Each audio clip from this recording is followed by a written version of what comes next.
Capítulo 19. A fé transporta montanhas. Poder da fé. A fé religiosa. Condição da fé inabalável. Parábola da figueira que secou. Instruções dos Espíritos. A fé. Mãe da esperança e da caridade. A fé divina e a fé humana. Poder da fé. Quando se dirigia ao povo, um homem se aproximou dele, ajoelhou-se a seus pés e disse: Senhor, tende piedade de meu filho que está lunático, sofre muito e frequentemente cai, ora no fogo, ora na água. Apresentei-o a vossos discípulos, mas não puderam curá-lo. E Jesus respondeu dizendo: Ó raça incrédula e depravada, até quando vos sofrerei? Até quando deverei ficar convosco? Trazei-me até aqui essa criança. E Jesus, tendo ameaçado o demônio, fez com que ele saísse da criança, que foi curada no mesmo instante. Então, os discípulos vieram encontrar Jesus em particular e lhe disseram: Por que nós mesmos não pudemos tirar esse demônio? Jesus lhes respondeu: É por causa de vossa pouca fé.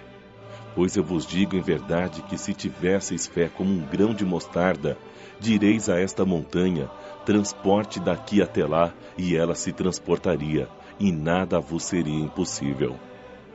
Mateus, capítulo 17, versículo 14 a 19. É certo que a confiança do homem em suas próprias forças o torna capaz de realizar coisas materiais que não se podem fazer quando se duvida de si mesmo. Mas aqui é unicamente no sentido moral que é preciso entender estas palavras. As montanhas que a fé transporta são as dificuldades, as resistências, a má vontade que se encontram entre os homens, mesmo quando se trata das melhores coisas.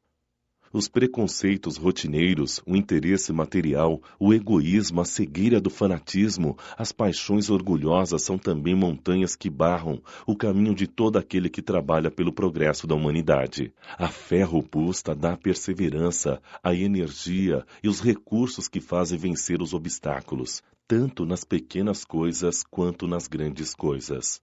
A fé, que é vacilante, provoca incerteza, hesitação, de que se aproveitam os adversários que devemos combater.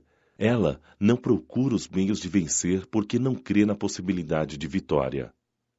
Noutro sentido, entende-se como a fé, a confiança que se tem no cumprimento de uma coisa, na certeza de atingir um objetivo. Ela dá uma espécie de lucidez que faz ver pelo pensamento os fins que se tem em vista e os meios para atingi-los, de modo que quem a possui caminha, por assim dizer, com total segurança. Num como outro caso, ela leva a realizar grandes coisas. A fé sincera e verdadeira é sempre calma, dá a paciência que sabe esperar, porque apoiando-se na inteligência e na compreensão das coisas, tem a certeza de atingir o objetivo. A fé vacilante sente sua própria fraqueza.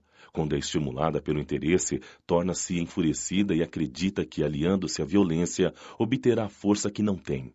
A calma na luta é sempre um sinal de força e de confiança. A violência, ao contrário, é uma prova de fraqueza e dúvida de si mesmo.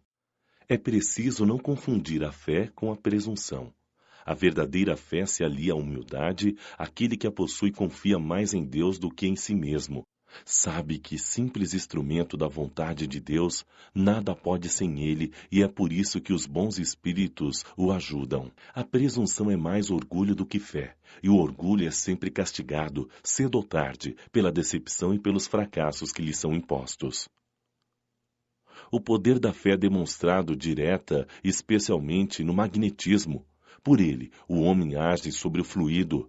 A agente universal modifica-lhe as qualidades e lhe dá uma impulsão, por assim dizer, irresistível. Aquele que é um grande poder fluídico normal, juntar uma fé ardente, pode, unicamente pela vontade dirigida para o bem, operar esses fenômenos especiais de cura e outros mais que antigamente eram tidos como prodígios e, no entanto, são apenas o efeito de uma lei natural. Esse é o motivo pela qual Jesus disse a seus apóstolos: Se não o curastes, é porque não tinhais fé. A fé religiosa. Condição da fé inabalável.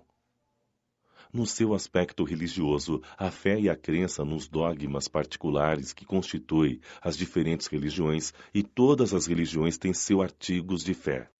Sob esse aspecto, a fé pode ser racionada ou cega.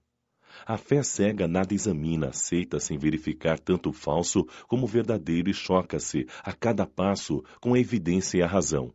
Em excesso, leva ao fanatismo. Quando a fé está apoiada no erro, cedo ou tarde desmorona. Aquela que tem por base a verdadeira e a única que tem o futuro assegurado, pois nada tem a temer com o progresso dos conhecimentos. O que é verdadeiro na sombra também o é à luz do dia. Cada religião pretende ter a posse exclusiva da verdade. E impor a alguém a fé cega sobre uma questão de crença é confessar sua impotência para demonstrar que está com a razão. Disse vulgarmente que a fé não se receita, mas se impõe. Daí muitas pessoas dizerem que não são culpadas por não terem fé. Sem dúvida, a fé não se receita, e o que é ainda mais certo, a fé não se impõe. Não, ela é adquirida e ninguém está impedido de possuí-la, nem mesmo entre os mais que lhe resistem. Falamos de verdades espirituais básicas e não desta ou daquela crença em particular. Não cabe à fé procurar essas pessoas, elas sim é que devem procurá-la e se o fizerem com sinceridade, a encontrarão. Tende certeza de que aqueles que dizem não queríamos nada melhor do que crer, mas não o podemos, dizem com os lábios e não com o coração, pois ao dizer isso fecham os ouvidos. As provas, entretanto, são muitas ao redor deles, por que se recusam a vê-las? Em alguns é indiferença, noutros é o medo de ser forçado a mudar seus hábitos, na maioria ao orgulho negando-se a reconhecer uma força que lhe é superior, porque teriam de inclinar-se perante ela. Em certas pessoas, a fé parece ter nascido com elas. É inata, basta uma faísca para desenvolvê-la, sendo essa facilidade em assimilar as verdades espirituais um sinal evidente de progresso anterior. Porém, em outras, ao contrário, são assimiladas com dificuldade, o que é um sinal evidente de natureza em atraso. As primeiras já acreditaram e compreenderam, trazem, ao renascer, a intuição do que sabiam. Sua educação está feita, as segundas têm de aprender tudo, sua educação está por fazer, mas ela será feita, e se não concluir nesta existência, será concluída numa outra. A resistência do que não crê, convenhamos, se deve frequentemente menos a ele do que a maneira pela qual se lhe apresentam as coisas. A fé necessita de uma base, e essa base é a compreensão perfeita daquilo em que se deve acreditar. Para acreditar não basta ver, é preciso sobretudo compreender. A fé cega não pertence mais a este tempo. É precisamente o dogma da fé cega que produz hoje o maior número de incrédulos, porque ela quer impor-se exigindo ao homem a renúncia ao raciocínio e ao livre-arbítrio, preciosos dons do Espírito. É contra essa fé, principalmente, que se levanta o incrédulo, e é a ela que nos referimos quando dizemos que não se impõe. Não admitindo provas, ela deixa no espírito um vazio em que nasce a dúvida. A fé raciocinada, aquela que se apoia nos fatos e na lógica, é clara, não deixa atrás de si nenhuma dúvida. Acredita-se porque se tem a certeza e só se tem a certeza quando se compreendeu. Eis porque não se dobra, pois somente é inabalável a fé que pode encarar a razão fácil. A reencarnação, esse belo dogma, eterniza e certifica a filiação espiritual. O espírito chamado para prestar contas de seu mandato terreno compreende a continuidade da tarefa interrompida, mas sempre retomada. Ele vê, sente que apanhou num ar o pensamento de seus antecessores, reinicia a luta, amadurecido pela experiência para avançar mais e mais, e todos, trabalhadores da primeira e da última hora, com os olhos bem abertos sobre a profunda justiça de Deus, não se queixam mais e o adoram. Este é um dos verdadeiros sentidos desta parábola, cujo ensinamento contém, como todas as que Jesus dirigiu ao povo, o germen do futuro e também, sob todas as formas e sob todas as imagens, a revelação da magnífica unidade que harmoniza todas as coisas no universo, da solidariedade que liga todos os seres presentes ao passado e ao futuro. Missão dos Espíritas. Erasto, Protetor do Médium, Paris, 1863. Não percebeis desde já a formação da tempestade que deve arrebatar o velho mundo e reduzir ao nada a soma das perversidades terrenas? Louvai ao Senhor, vós que colocastes vossa fé na sua soberana justiça e que, novos apóstolos da crença revelada pelas proféticas vozes superiores, ides pregar e ensinar o novo dogma da reencarnação e da elevação dos espíritos, à medida que cumpram bem ou mal as suas missões e tenham suportado suas provas terrenas. Nada de temor. As línguas de fogo estão sobre vossas cabeças. Verdadeiros adeptos do Espiritismo, vós sois os eleitos de Deus. Ide pregai a palavra divina. É chegada a hora em que deveis sacrificar em favor da sua divulgação hábitos, trabalhos, ocupações fúteis. Ide pregai. Os espíritos elevados estão convosco. Certamente falareis com pessoas que não quererão ouvir a palavra de Deus, pois ela recomenda a renúncia constante. Pregareis o desinteresse aos avarentos, a abstinência aos devassos, a mansidão aos tiranos domésticos e aos opressores. Palavras perdidas? Talvez, mas o que importa? É preciso regar com vosso suor o terreno que deveis semear, pois ele apenas frutificará e produzirá sob os constantes esforços da enxada e do arado evangélicos. Ide e pregai. Sim, todos vós, homens de boa fé, que sabeis da vossa pequenez observando os mundos espaciais no infinito, parte encruzada contra a injustiça e a maldade.